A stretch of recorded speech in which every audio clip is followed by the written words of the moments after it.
Continuando com o aprofundamento sobre as instituições financeiras públicas federais com atribuições especiais, vamos falar agora do Banco do Brasil, que é certamente uma das instituições cujos concursos bancários é mais concorrido. O Banco do Brasil foi criado ainda no tempo da colônia, mais precisamente no tempo do Reino Unido, com Dom João VI, quando houve a vinda da família real portuguesa para o Brasil. Ele ficou um tempo desativado, depois foi reativado na época do Barão de Mauá, já no Império, mas não vamos tratar de todo o histórico de mais de 100 anos, praticamente 200 anos do Banco do Brasil. É importante para você, candidato, conhecer a história mais recente do Banco do Brasil, particularmente em dois momentos. Primeiro, porque até 1964 não existia o Banco Central, então o Banco do Brasil acumulava as atribuições de Banco Central. Existia a Superintendência da Moeda e do Crédito, a SUMOC, que era uma superintendência do Banco do Brasil, que fazia às vezes de Banco Central. Isso é importante saber, porque quando foi criado o Banco Central, o Banco do Brasil ainda continuou tendo algumas atribuições, principalmente a chamada conta movimento. O Banco do Brasil tinha acesso à conta do Tesouro Nacional. E isso perdurou até 1986. Relembrando que o Banco do Brasil é uma SA de capital misto, com controle acionário exercido pela União. Então, nós já vimos uma diferença importante entre o Banco do Brasil e o BNDES, que tratamos em aula anterior. Porque o BNDES tem o seu capital dividido em ações, mas ele é uma empresa pública, porque a totalidade das ações do BNDES é de propriedade da União. O Banco do Brasil não é assim. O Banco do Brasil é uma sociedade de economia mista. Isso significa que é uma SA com capital dividido em ações, tem ações na Bolsa, está inclusive no novo mercado, como nós vamos ver daqui a pouquinho. Entretanto, a maioria do capital votante é de propriedade da União, do governo federal. O controle acionário do Banco do Brasil é exercido pela União. Como estávamos comentando então, até 86 ele era uma autoridade monetária, porque ele ainda detinha a chamada conta movimento, porque ele tinha acesso à conta do Tesouro Nacional. Isso era uma herança dos tempos da SUMOC, da Superintendência da Moeda e do Crédito. Em 1986, houve uma importante mudança na composição e nas atribuições do Banco do Brasil. Ele deixou de ter acesso à conta movimento, manteve-se como um principal agente financeiro do governo federal. Em contrapartida, em compensação, foi autorizado a atuar em todos os segmentos do mercado abertos às demais instituições financeiras. Antes disso, o Banco do Brasil tinha uma série de restrições, ele não podia atuar nisso, naquilo, mercado de capitais. Então, a partir de 86, ele passou a ser uma instituição financeira equiparada às instituições financeiras privadas, mas manteve, como nós vamos ver com mais detalhe daqui a pouquinho, o papel de principal agente financeiro do governo federal.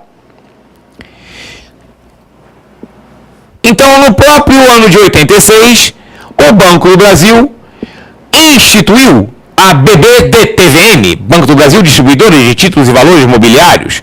Quando ele começou a se transformar num conglomerado financeiro, ele era basicamente um banco comercial e um banco com acesso à conta movimento.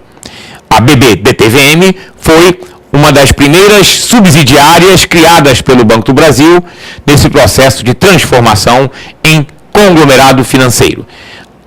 Relembrando que a Banco do Brasil DTVM, Distribuidora de Títulos e Valores Imobiliários, é hoje a maior distribuidora do mercado de capitais. Em 1987, foram agregadas mais 4 instituições ao conglomerado financeiro do Banco do Brasil. A BB Financeira, Leasing, Corretora de Seguros e Administradora de Bens e Administradora de Cartões de Crédito.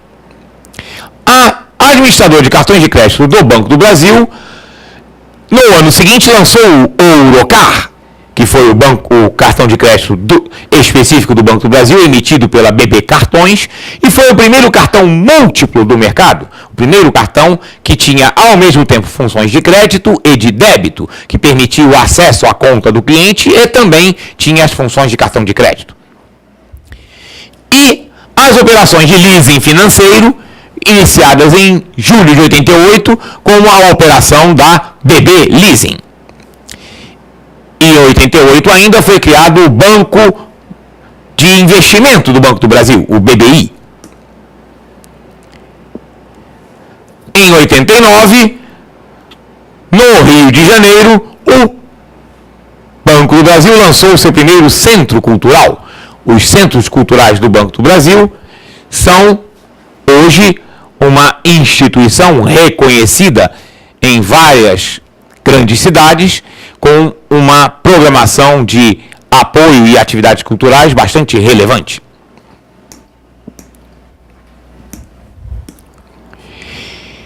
E em 2001, o Banco do Brasil passou a se configurar como banco múltiplo, relembrando que a autorização para a constituição dos bancos múltiplos vem desde 88. Mas naquela época, 88, 89, o Banco do Brasil ainda se caracterizava como conglomerado financeiro. Ou seja, várias instituições em separado. Em 2001, foi feita a unificação daquele conjunto de instituições de leasing financeira numa única empresa, o Banco Múltiplo Banco do Brasil S.A., que foi um movimento copiado em conjunto, acompanhando a tendência do mercado, porque traz redução de custos, racionaliza processos e otimização da gestão. Em 2006, o Banco do Brasil completou 100 anos com as suas ações listadas em Bolsa de Valores e ele aderiu ao chamado novo mercado. Relembrando, na nossa aula bem anterior sobre mercado de capitais, as empresas, as sociedades anônimas que aderem ao chamado novo mercado da Bovespa, elas têm uma série de exigências de transparência de governança corporativa, mandato unificado para o Conselho de Administração, por exemplo, mas a fundamental diferença é que o Banco do Brasil, como qualquer empresa que adentra ao novo mercado, o seu capital passa a ser dividido exclusivamente em ações ordinárias. E como o Banco do Brasil tinha ações preferenciais, ele fez uma oferta pública de lançamento, de venda de ações neste período, ações que estavam em poder do governo, ações que estavam em poder do BNDES. Não foi um IPO, o Banco do Brasil já é empresa aberta há 100 anos, há mais de 100 anos no momento em que estamos fazendo essa gravação. Mas, naquele momento de 2006, foi uma oferta secundária, porque eram ações já existentes, não era nem um aumento de capital, mas eram ações já existentes que estavam sendo transformadas em ações ordinárias.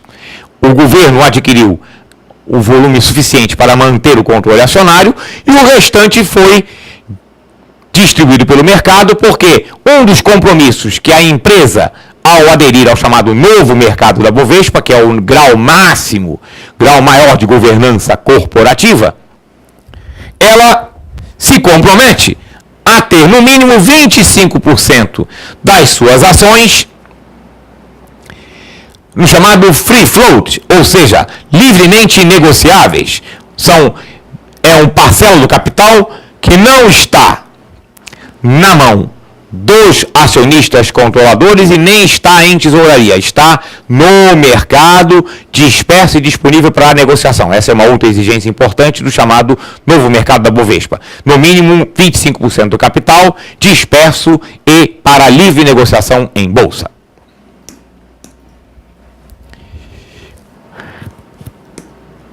Em 2008, houve uma nova situação importante, que foi aprovada uma medida provisória que autorizou o Banco do Brasil e também a Caixa Econômica a comprar participação em outras instituições financeiras. Com isso, o Banco do Brasil adquiriu o Banco Nossa Caixa, que era a antiga Caixa Econômica Estadual de São Paulo, foi incorporada pelo Banco do Brasil. O Banco do Brasil também adquiriu o Banco do Estado do Piauí e o Banco do Estado de Santa Catarina, reforçando a sua presença nestes estados. E em 2010, o Banco do Brasil deu um passo importante na sua trajetória internacional, porque ele passou a ser o acionista controlador de um banco argentino, o Banco da Patagônia. A aquisição desse banco está incluída num novo modelo de atuação no exterior. Esse modelo é baseado em 3 pilares, em 3 pressupostos. O Banco do Brasil se propõe a ser o banco das comunidades de brasileiros localizadas fora do Brasil. O Brasil hoje é um país que ainda recebe muitos imigrantes, mas é um país com muitos emigrantes. Nós temos comunidades de brasileiros importantes fora do país. As 2 maiores são nos Estados Unidos e no Japão, mas temos em outros países também, inclusive na Argentina. Então, está inserido dentro desse pilar, dessa diretriz, de ser o banco das comunidades brasileiras fora do país, de ser o banco das companhias brasileiras no exterior, ou seja, o banco que as companhias brasileiras que estão fazendo negócio no exterior utiliza como seu intermediário, como seu apoio financeiro, e está presente nos países que mantêm o estreito relacionamento comercial, que é particularmente o caso da Argentina, que é o parceiro privilegiado do Brasil no Mercosul. O Banco do Brasil cumpre basicamente 3 funções. Primeiro, de ser um agente financeiro do governo federal. Por exemplo, ele que faz o repasse dos pagamentos do Orçamento Geral da União, repasses aos estados e municípios, pagamento aos fornecedores do governo. É o Banco do Brasil o principal agente da política de preços mínimos da agricultura. Nós comentamos isso quando falamos de crédito rural, e o Banco do Brasil é o maior agente do crédito rural brasileiro, principalmente voltado ao pequeno, médio produtor e ao agricultor familiar.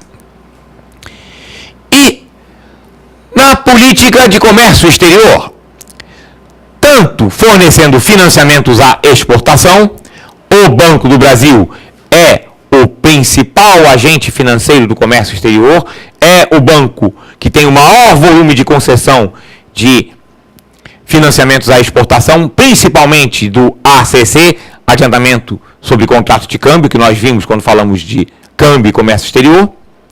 Mas, além disso, também o Banco do Brasil cumpre o papel de ser o agente pagador do governo no exterior. E a segunda função do Banco do Brasil é de ser o banco comercial, com a sua rede de agências atendendo os seus clientes, pessoas físicas e jurídicas. E a terceira, de ser um banco de investimento e também um banco de desenvolvimento, com créditos de médio e longo prazo. O Banco do Brasil, ele é o agente financeiro do Fundo de Desenvolvimento do Centro-Oeste, que é um fundo formado por recursos públicos voltado para o desenvolvimento daquela região. Nós sabemos, falamos em aulas anteriores, que o Fundo Constitucional do Norte é operado pelo Banco da Amazônia e o Fundo Constitucional do Nordeste é operado pelo Banco do Nordeste do Brasil. O Centro-Oeste, como não tem um banco próprio, o Fundo Constitucional de Desenvolvimento do Centro-Oeste é operado pelo Banco do Brasil, e aí é uma atuação como carteira de desenvolvimento, que é uma carteira exclusiva de bancos públicos. Fizemos assim um apanhado da história e das atribuições especiais do Banco do Brasil.